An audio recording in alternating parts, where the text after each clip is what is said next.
ഇവിടെ കള്ളക്കഥ ഉണ്ടാക്കുക, കള്ളക്കഥ പറയുക, പറഞ്ഞപ്പോൾ തന്നെ പൊളിഞ്ഞു പോവുക. പിന്നെ എന്ത് അതിനെ നേരിടാൻ എന്തിന് പോലീസ്, അതിനെ നേരിടാൻ എന്തിന് കോടതി?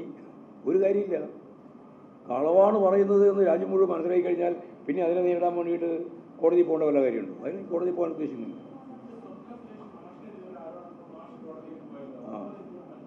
അത് വസ്തുതാപരമായിട്ടുള്ള കാര്യം ജനങ്ങൾക്ക് മനസ്സിലാക്കാൻ വേണ്ടിയിട്ടാണ്. ഇതിനിപ്പോൾ ഒരു കാര്യവുമില്ലല്ലോ മനസ്സിലാക്കാൻ, ഒരു കാര്യമില്ലാന്ന് അതിനെ പറഞ്ഞാൽ. ഇതിൻ്റെ അകത്ത് പറയുന്നതിൽ എന്തെങ്കിലും ഒരു കാര്യം വേണ്ടേ? മറ്റേതിൽ ഞാൻ 30 കോടി രൂപ കൊടുക്കാൻ തീരുമാനിച്ചിരിക്കുന്നത് ആ കേസ് ഒഴിവാക്കിയാൽ എന്ന് പറയുന്നൊരു വസ്തുതാപരമായിട്ടോ കാര്യം ഉണ്ടായിരുന്നു. അത് തെറ്റാണെന്ന് പറയാനാണ് പോയത്. അത് ആ കേസ് നടന്നുകൊണ്ടിരിക്കുന്നുണ്ട്. ഇത് ആരോപണമല്ല, ഇതെന്ത് ആരോപണം? കളവല്ലേ, കളവൻ ആരോപണം എന്നാ പറയാ? നിങ്ങൾ ഇത് ഡിക്ഷണറിയിൽ അങ്ങനെ ഒരു പദമുള്ളൂ?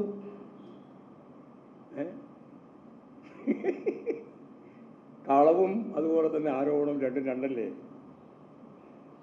ആരോപണം ഒരു കാര്യത്തെ സംബന്ധിച്ചിടത്തോളമുള്ള നിങ്ങളുടെ എന്തെങ്കിലും ഒരു വസ്തുതാപരമായിട്ട് അല്ലെങ്കിൽ വസ്തുത ഇല്ലാതെ നിങ്ങൾ അവതരിപ്പിക്കില്ല. ഇത് പച്ച കള്ളം പറയാണ്, തോന്നിയാസം പറയാമെന്നാണ് ഞാൻ നേരത്തെ പറഞ്ഞ മലയാളം.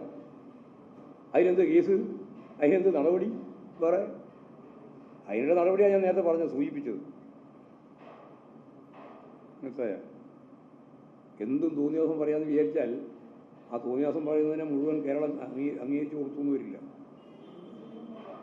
ഞങ്ങളാൽ വെച്ചാൽ മതി എന്താ ചെയ്യേണ്ടത്.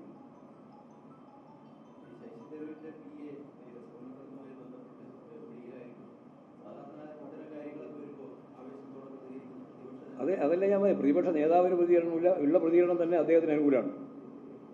ആർക്ക്? ഈ കള്ളക്കടത്ത് നടത്തിയിട്ടുള്ള ആൾക്ക് അനുകൂലമാണ്. ഇപ്പോൾ അദ്ദേഹം സ്റ്റാഫിൻ്റെ ഭാഗമല്ലാതെ പറഞ്ഞാൽ ആ കള്ളക്കടത്ത് അവസാനിക്കുമോ?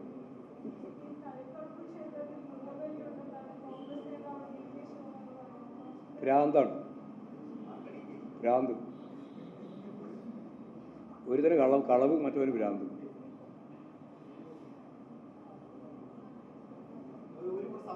ആ തളിപ്പറമ്പ് രാജരാജേശ്വരി ക്ഷേത്രം എന്ന് പറയുന്നത് ഇന്ത്യയിലെ ഏറ്റവും പ്രധാനപ്പെട്ട ഹിന്ദു ക്ഷേത്രങ്ങളിലൊന്ന്. അവിടെ പല ക്ഷേത്രത്തിലുള്ളതുപോലെ ബലിയോ അതിൻ്റെ ഭാഗമായിട്ടുള്ള ശത്രു സംഹാര പൂജയോ ഒന്നും തളിപ്പറമ്പിലില്ല.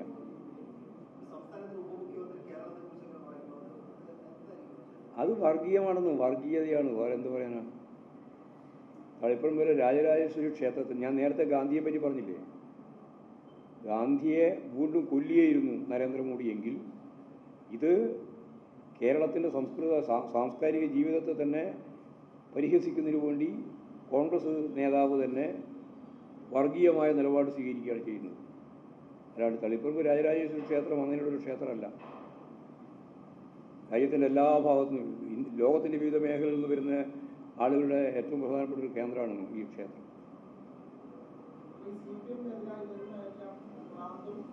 എല്ലാം ഞാൻ പറഞ്ഞില്ലല്ലോ, എല്ലാത്തിനും കൊട്ടിയില്ല ഇത് കുട്ടി പെടുത്തുക.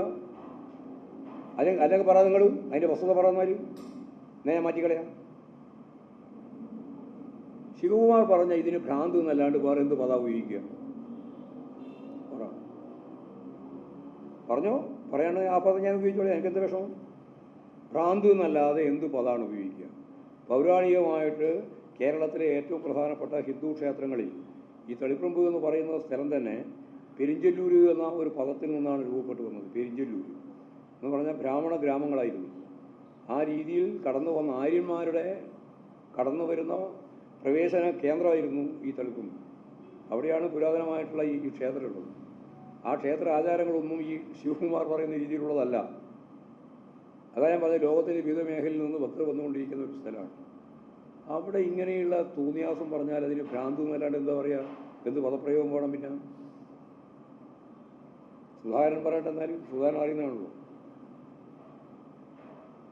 അപ്പോൾ ഒന്നും മനസ്സിലായില്ല. പിന്നെ രണ്ടാമത്തേതാ കളവാണെന്നുള്ളത് എന്ന് പറഞ്ഞാൽ ജനിക്കുമ്പോൾ തന്നെ മരിച്ചു പോകുന്ന രീതിയിലുള്ള കളവ് പറഞ്ഞാൽ ആ കളവിന് വേറെന്താ പേര് പറയുക?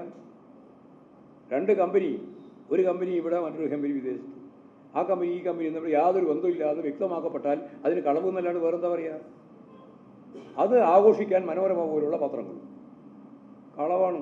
ആ പദം ഉപയോഗിക്കാൻ പറ്റുള്ളൂ. ഇനി നിങ്ങൾ പറഞ്ഞു തന്നാൽ ഞാൻ വേണമെങ്കിൽ ആ പദം മാറ്റി ആ പദം ഉപയോഗിക്കാം.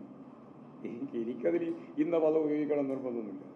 പക്ഷെ ഞാൻ അനുയോജ്യമായ രണ്ട് പദം ഉപയോഗിച്ചു. ഒന്ന് കളവ് എന്ന് ഉപയോഗിച്ചു, മറ്റൊന്ന് ഭ്രാന്ത് എന്ന് ഉപയോഗിച്ചു. അവരെ സഹായിക്കാൻ വേണ്ടിയിട്ടാണ്, അല്ലെങ്കിൽ ഇതിനപ്പുറം പറയേണ്ടതാണ്.